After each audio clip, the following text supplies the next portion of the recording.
Hey guys, welcome to the Presence Project. I'm your host, Carl Gustafsson, and today we're going to be talking about 5 steps into how to creating healthy habits for life. Now, so many people that I've worked with over the years struggle with this in such a massive way. So just to give you a bit of a background into my direction into creating habits is that I am a research psychologist formerly that moved into the realm of health and wellness coaching. And what I saw time and time again is that people, they understand the actions that they need to take, but so often struggle with being able to be consistent in taking them that they don't create these into habits that eventually are the grassroots for changing your life and pushing it into the direction of where you want to move. And so often I even meet people that rarely even set a New Year's resolution or set goals for themselves in life because they feel, well, what's the point? I've tried so many times to stick with changing my habits, but I have no idea how to. So that's when I really started delving into this in my coaching, into helping people into really how to change their life into the habits that they want to learn. And the first thing that I want to talk about in that is step number 1 is that on any endeavor toward your goal, you got to understand how to overcome what I call the yo-yo effect. So the yo-yo effect essentially is when we see people who make a commitment, say for example, they make a commitment to exercise and you say, all right, that's it.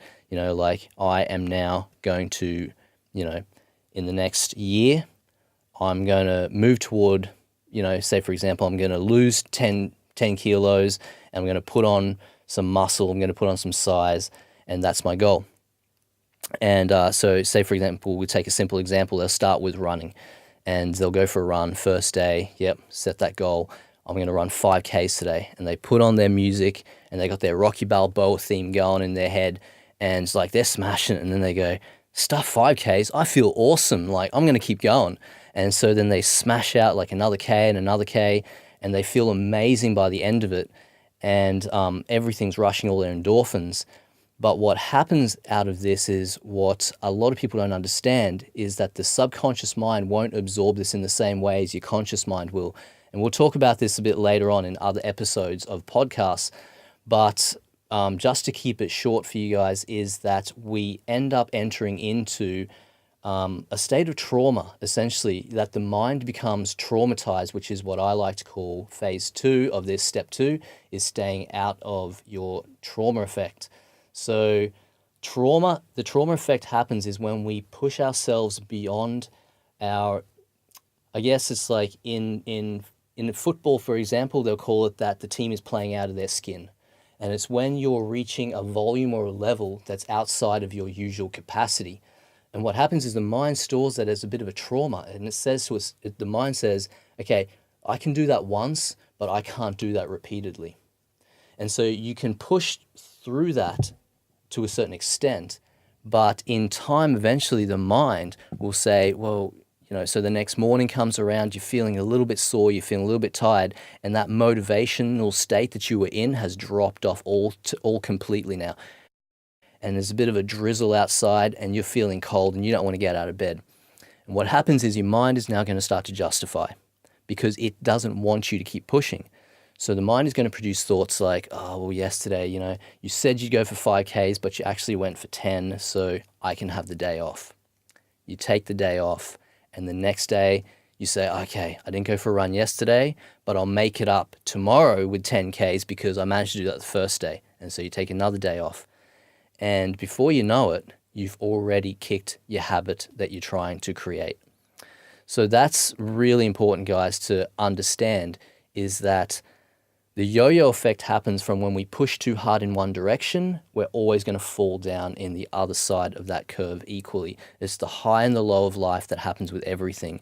It's like when you go out, you get really high, you get drunk, you're having a great time. The next day you suffer with the hangover. So essentially, it's the hangover that puts us in the position of where we can't create consistency toward that habit. So that's the second thing to realize. Now, how do we manage that? Well, the way we manage that is that we need to set our bar a bit lower than what our expectations are of what we know we can achieve. So say, for example, you say, I can manage 5Ks easily, I can run that. Set a goal to run 1K, but do it every day and start with that place. See, we got to set the bar lower so the mind doesn't get traumatized, so we know that we're going to do it consistently. I even say to some people, start with just 10 push-ups a day. If you're not on a habit of doing something towards your health and your fitness, then set the bar so low that there is no opt-out for not getting it done. I can guarantee you that if you just did it every day, for example, 10 push-ups a day, within a month, you'll be doing 20, 30, and who knows, all of a sudden you might actually be doing a full fitness workout on certain days. But if you keep it to the minimum, if that's what you do each day, you'll be fine. So that's my second point toward it. My third point that I want to make is that a lot of people set goals that aren't from their own truth. They're setting goals based on ideals and ideas that they have injected from other people's ideals and ideas. So I like to say that once the voice on the inside becomes louder and clearer than the voices and opinions on the outside, you've really mastered your life. It's really what we're talking about. A difference here is from living from your head versus living from your heart.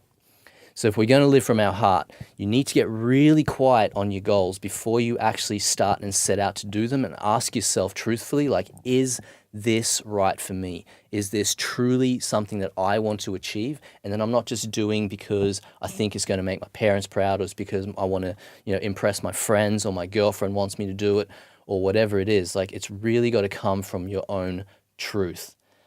And again, that's something that we can dive deeper into in later episodes. But just to keep it short with that, really check in on yourself with that. The fourth point that I want to make is that, and we've covered this a bit with the second point that I made, but consistency. You need to be consistent with your action. And I mean consistent by doing it 7 days a week. So a lot of people say, well, training 7 days a week, don't I need a rest day? And I'll say, well, it depends on how you train, and it doesn't mean that because you're having a rest day that you can't do some form of exercise. You can stretch on that day, you can mobilize, do trigger point therapy, but do something that's a physical habit that's helping you to create that habit. Because at the start, especially of any journey, it's not so much about building the muscle and losing the fat. It's really about creating a habit out of exercising, as an example, if that's the habit that you're trying to create. Now, there are ways that really help with keeping that consistency, and that's accountability. And I love this. It's like, get a friend who you know can be truthful and honest with you, and let them know what your plan is, and say, I'm going to check in on you every day. I'm going to send you a text message with a thumbs up letting you know that I've done my habit. And if by, say, for example, 8 p.m. I haven't done it, then I need you to send me a question mark, and then I'll get onto it. So that's the next thing, consistency. Another thing that I wanted to say about consistency is make sure that if you schedule your habit daily, that you're going to do it. That's also another sure way to get it done, and do it first thing in the morning. We want to do the things that are hardest first thing in the day. There's a great book called Eat That Frog. I can't remember the author of it right now, but it's basically about getting things done first thing in the day that are hardest for us. And that brings us to the last point that I want to make, is that realistically, we want to change so many things in our life when we get motivation to get creative with ourselves and say, that's it, I've got that life spark, I want to get moving.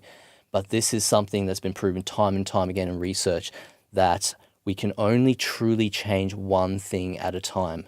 So if you want to, for example, improve your finances, then start moving on your finances and doing something daily on that. And don't try to do that at the same time as, for example, like polishing up on your diet. Now, I know that these things come hand in hand, but start one habit and at least get that moving for at least 1 week. Get 1 week solid on that habit before you start trying to put another habit into your life or quit something.